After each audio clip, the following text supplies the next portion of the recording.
चीनी वैक्सीन के महंगे दाम को लेकर नेपाल में लोगों का गुस्सा बढ़ता जा रहा है, लेकिन चीन की गोद में खेल रहे ओली इस मामले को दबाने में लगे हैं।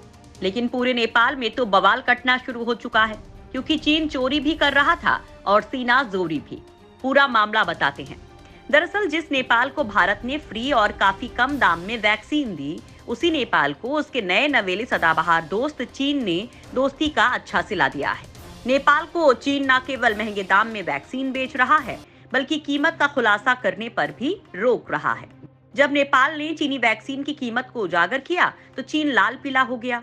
नेपाली मीडिया ने सिनोफार्म वैक्सीन की खरीद मूल्य का खुलासा किया है, जिसके एक डोज की कीमत $10 यानी करीब 741 रुपए बताई जा रही है।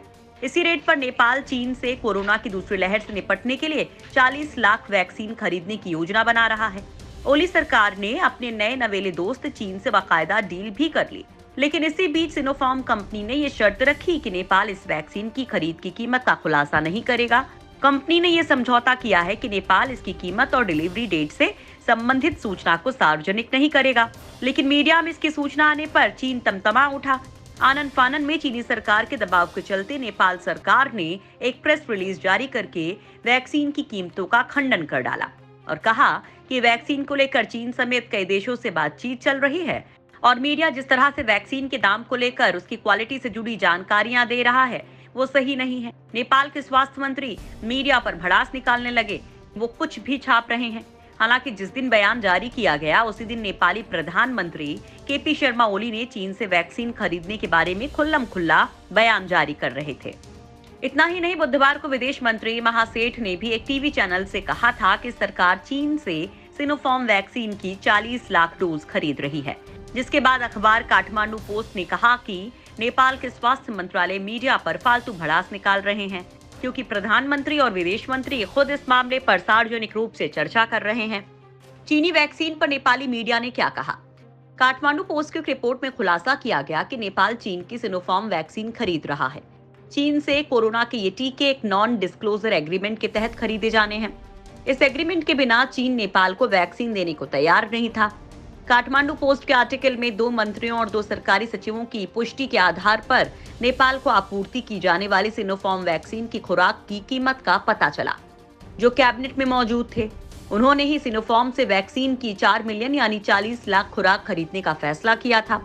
अखबार ने बताया कि चीनी वैक्सीन निर्माता कंपनी सिनोफार्म के नॉन डिस्क्लोजर एग्रीमेंट के चलते फाइनल कीमत तो तय नहीं हुई, लेकिन अधिकारियों के मुताबिक ये करीब $10 यानी 741 भारतीय रुपए प्रति डोज हो सकती है।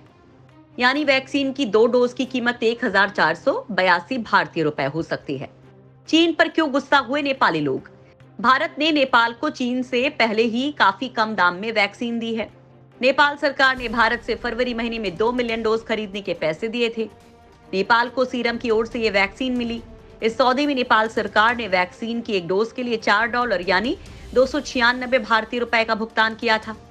इसका मतलब है कि नेपाल को भारत से मिलने वाली वैक्सीन की 2 डोज की कीमत $8 यानी करीब 593 भारतीय रुपए है। इस तरह से नेपाल को भारत की तुलना में चीन ने काफी महंगे दाम में टीके बेचे हैं। नेपाली जनता को जब चीनी वैक्सीन की कीमत का पता चला, तो वो ओली सरकार पर आग बबूला हो गई। हालांकि कीमत का खुलासा होने से चीन चौतरफा घिर चुका है, क्योंकि नेपाल की तरह पिछले महीने बांग्लादेश ने भी चीन से सिनोफार्म वैक्सीन की 15 लाख डोज की खरीद को मंजूरी दी थी, जिसके तहत चीन से एक डोज $10 में मांगने को लेकर डील हुई थी। बांग्लादेश की मीडिया में सिनोफार्म वैक्सीन की कीमत से जुड़ी जानकारियां सामने आने के बाद बांग्लादेश सरकार ने मीडिया से सिनोफार्म वैक्सीन से जुड़ी जानकारियों को राष्ट्रीय हित के तहत लीक न करने की गुजारिश की थी। श्रीलंका में सिनोफार्म वैक्सीन की एक डोज की कीमत $15 रखी गई है, जो नेपाल और बांग्लादेश से $5 ज्यादा है। चीनी वैक्सीन की प्रभाविकता को लेकर सेशेल्स पहले ही सवाल उठा चुका है, तो अब कीमत के चलते कई दक्षिण एशियाई देशों में विवाद खड़ा हो गया है।